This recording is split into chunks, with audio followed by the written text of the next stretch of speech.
Hello, everyone, and welcome to Snap Take. This is Glacier, Snap Judgments, the official Marvel Snap Zone podcast, and it is 1 week from season relaunch. It's 1 week. I can't believe how quickly this flew from the Loki season being a thing of the past. What that means here on this channel is we are setting up our giveaway. We're giving away 15 Loki season passes, but you're going to have to stay tuned to hear more about that if you don't care about that. Right after the intro, there's going to be a good 3 to 4 minutes of season pass giveaway talk.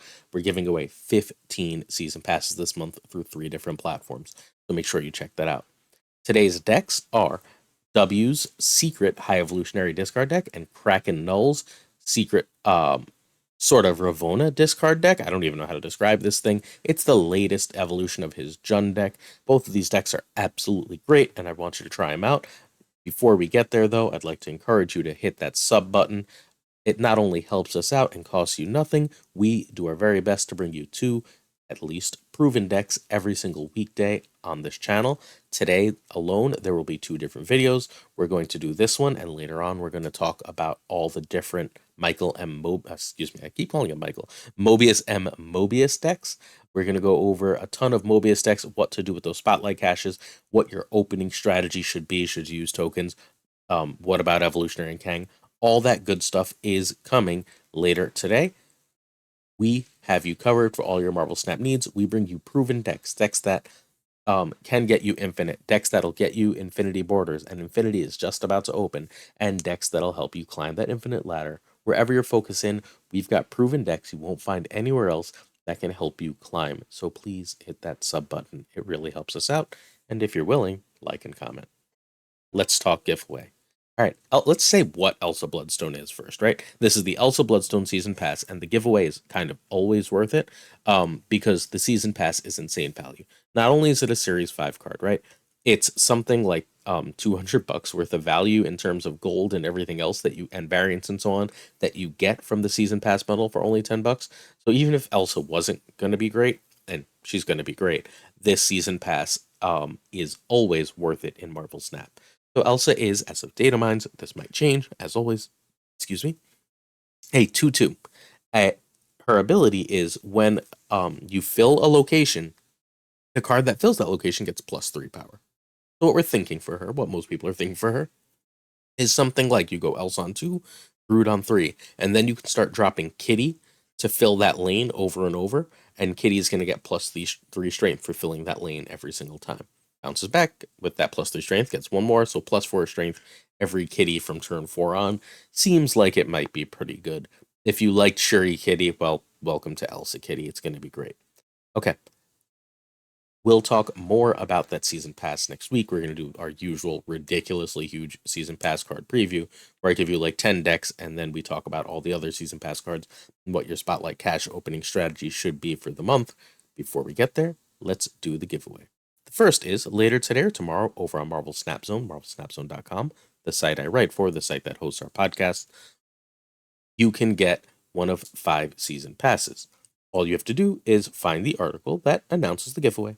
There'll be a little Google form that you click and fill out and do some steps. By doing just that, you can get one of 5 season passes. It's ridiculously simple to do. And Marvel Snap Zone is an incredible site that has everything from tier lists to decks to deck guides to strategy guides for all your Marvel Snap needs. So hopefully you check them out. We also have 5 more season passes we're giving away on Twitter. First, subscribe to this YouTube channel, then follow SnapJudgeCast over on Twitter. That's the Twitter name. Like and retweet the announcement tweet, which is going live. It's in the description to this video and going live at the exact same time as this video. Like and retweet it. Comment what Snap content creator you'd like to see join the podcast for an episode. Who do you want to see us talk to and interact with? Once you've done that, subbed here, followed there, like, retweet, comment, you are now entered to win one of 5 season passes on the Twitter. Works? Cool. Finally, you can enter right here. The easiest way to enter, obviously, since you're already watching this video, is subscribe to this YouTube channel. Comment any video from this very video to next Sunday's video. It's every weekday and usually Sundays. And we'll announce the winner in next Monday's video. We're going to give away 5 season passes that way, just from those YouTube comments. So all you have to do is make sure you are commenting and watching the daily videos. All of these giveaways come straight from my pocket. We finally got monetized on YouTube, and we felt like a good way to give back. And honestly, I felt like a good way to give back to the community for helping us grow so quickly was to take the money we've gotten and put it back into the community to help people get season passes, to help people enjoy Marvel Snap more. So hopefully you participate in the giveaways. Hopefully you find value. Hopefully you stick around. And if you don't, hey, no harm. But we're doing our best to help grow the Marvel Snap. We've got two decks for you today. The first is from W, and I want to explain who W is and why you should care before we go any further. W is the original creator of Doomwave. If you know of Wave before the nerf, there was a deck that ran Wave on 5 and then it would play Doom and She-Hulk on 6. That was originally W's creation. It was featured in the Snap client.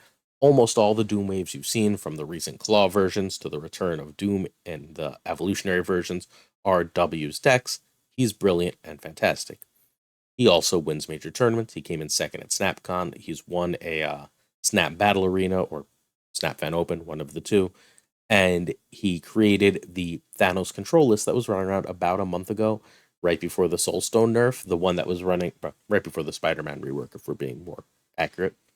The Professor X Spider-Man build that was running like a lockdown with Psylocke, that was W's build as well.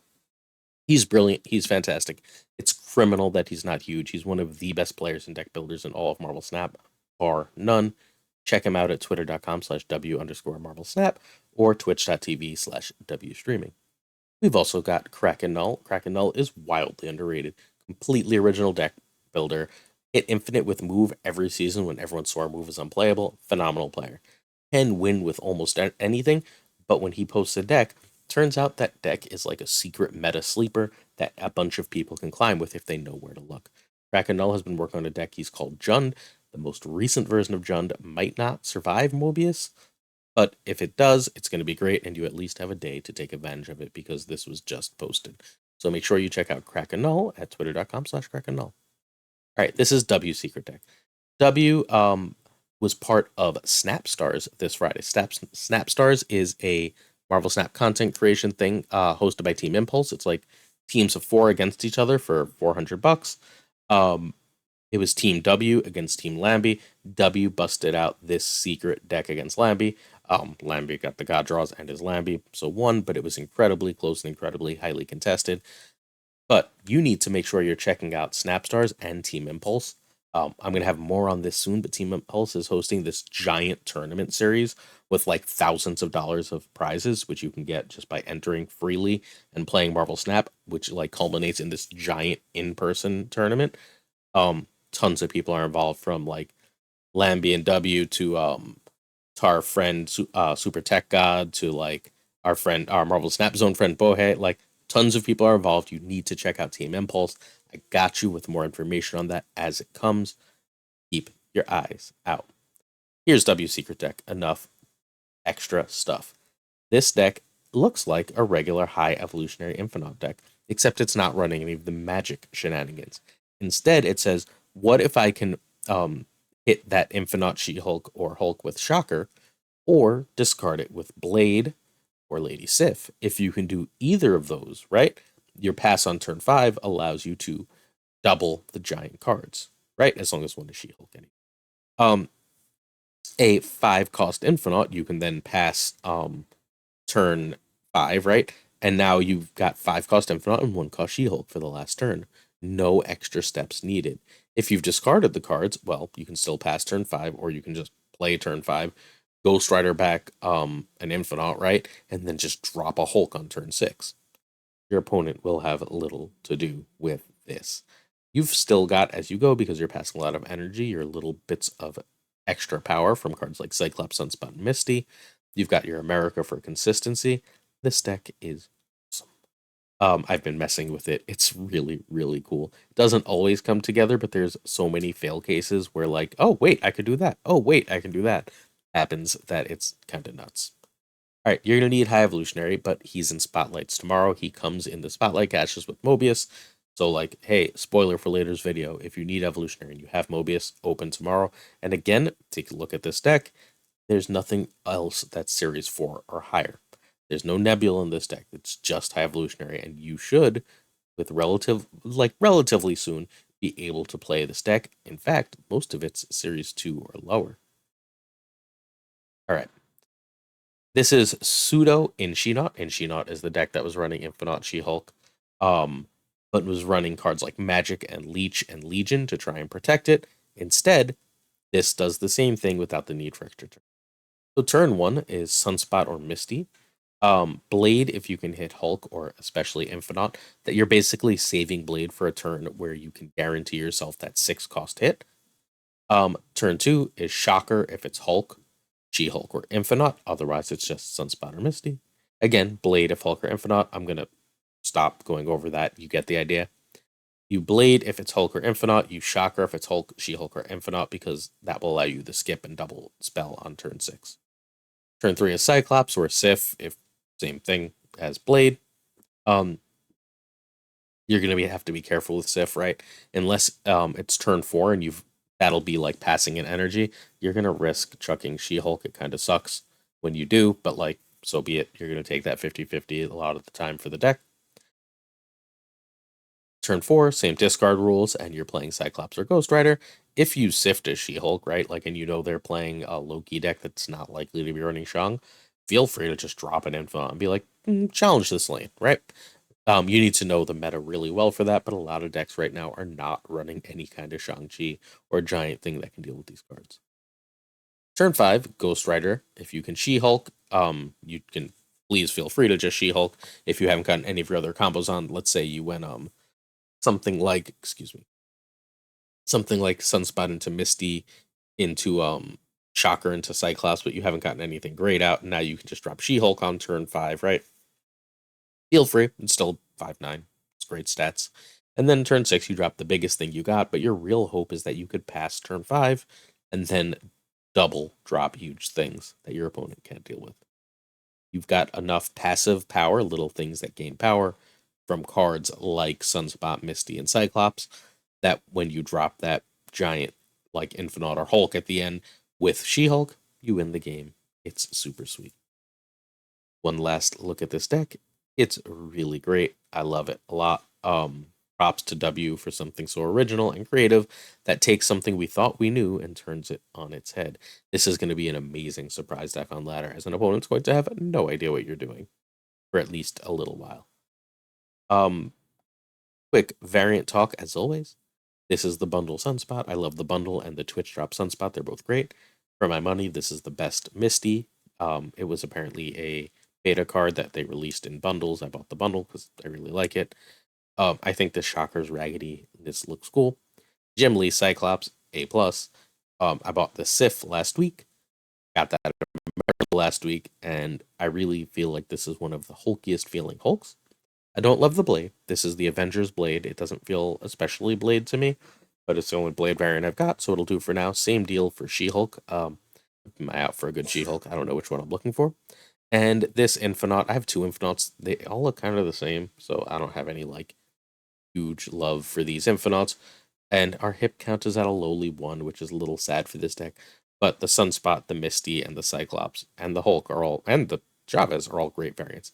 Need a Ghost Rider. I'm waiting for Robbie Reyes to show up in my shop again. All right. Deck 2, Jun Slayer. The last stand of Jun. The last stand because Mobius is probably going to kill this in its face.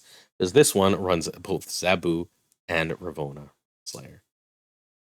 Our basic idea here is the Darkhawk package is still really, really strong. So what if you added in like Silver Samurai, which is also insanely good against stuff like Loki? And then you can Ghost Rider back an Iron Man or Darkhawk, and there's little they can do about it.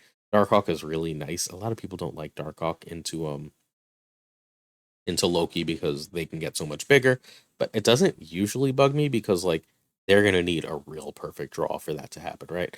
They're very often getting cards that don't do a lot, like Shadow King does nothing to your deck, but it wrecks their deck. Darkhawk, your Darkhawk has the benefit of your Korg and Rock Slide, right? Like unless they happen to get both, your Darkhawk outpowers them. They can get Stature, but unless they already discarded a card from your hand, if you played Samurai, that's not going to be great, right? Like there's a lot of ways to like sort of benefit yourself here. Zabu and Ravonna are amazing together for this deck. The play line of Ravona into Hobgoblin or Ravona into Iron Man is so strong here, like so incredibly strong. Feel free to like see if you can find a spot for Mystique, because like if you discard Mystique, but then you play like Iron Man, right? If you Ghost Rider, Mystique will still copy that Iron Man. It's really nice how that interaction works in benefit of the player.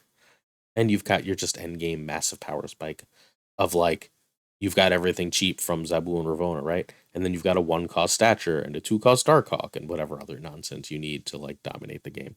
It's a very, very powerful deck. All right. So we had a version of this last week without Ravona in the last OTA video. So you're going to go back a week and a half and check the OTA video. It's called something like Shadow King of the Meta. That deck, that video has a version of this deck that doesn't have Ravona in it. So if you don't have Ravona but really like this idea, try it out. Basically, without Ravona, you're removing Hobgoblin 2 and adding Blade in America Chavez or Snowguard and Iron Lad. Quick version, you need Darkhawk and Zabu.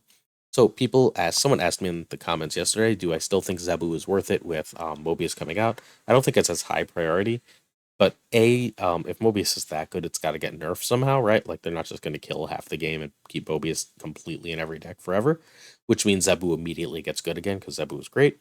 And B, I mean they're going to keep printing 4 cost cards, right? So like Zabu's just going to keep getting better and better.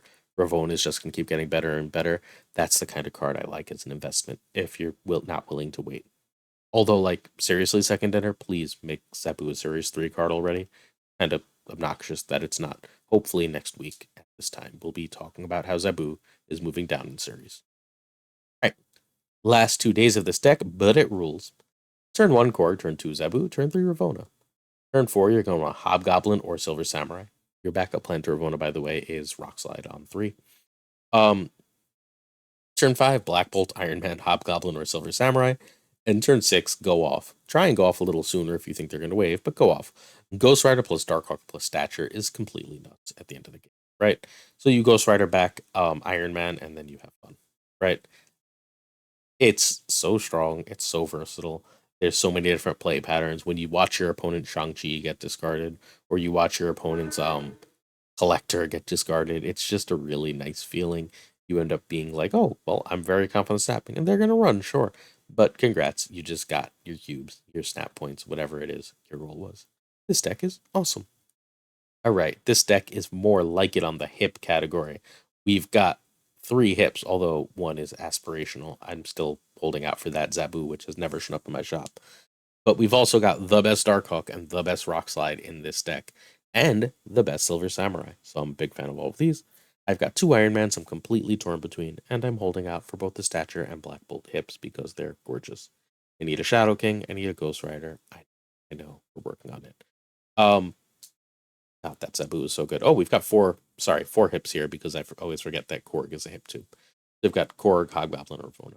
If you haven't tried out a 4 cost Hobgoblin, it's gonna immediately make sense why Hobgoblin is a 5 cost card as printed, because Hobgoblin at 4 early in the game is like backbreaking for an opponent. If they have 2 cards on a location, you drop a Hobgoblin there, you know that they have to either put so much commitment into winning that lane or they're just screwed. Right? Like if they've got like a couple lower cost things in that location, you get a Hobgoblin in there, like you've just negated their whole plays, and now they're gonna have to drop something big to compete with something middling of yours. To compete with your like stature, they're gonna have to play like a 14, 15 power card, right? Which is just awesome. Like it's so obnoxious for the opponent. Don't sleep on that like Ravon into Hobgoblin play. Um yeah, that's the basic gist of this deck. Hopefully you like it. I absolutely love this deck, and I'm devastated that we've got all these cool Ravona things that are immediately going away tonight/tomorrow. But what are you gonna do? We will have a ton on the Mobius meta for you coming up later today and tomorrow, because that will be where we live at that point. Make sure you join the giveaway. Make sure you hit that sub button. Hopefully you enjoyed the video. Thank you so much for watching, and